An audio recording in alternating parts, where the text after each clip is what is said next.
Sa Zamboanga, abot sa 9 million pesos na halaga ng shabu ang nasa batang PNP at PDEA mula sa isang high-value target.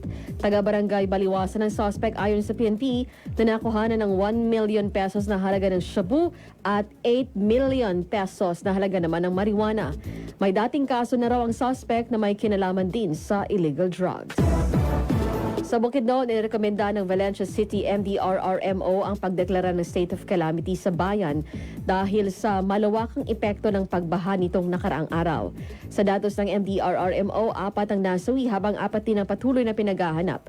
Abot din sa 400 na pamilya ang apektado ng pagbaha at abot sa 35 na mga bahay ang nasira. Sa Davao City, nagpatawag ng Emergency Command Conference ang Davao City Police Office kahapon para paghandaan ang anibersaryo ng martial law at ang nakatakdang prayer rally bukas sa lungsod. Pinag-usapan din ang threat assessment at deployment plan para masigurong walang anumang gulo o banta sa seguridad habang ginagawa ang nasabing aktibidad. Tingog, Mindanao.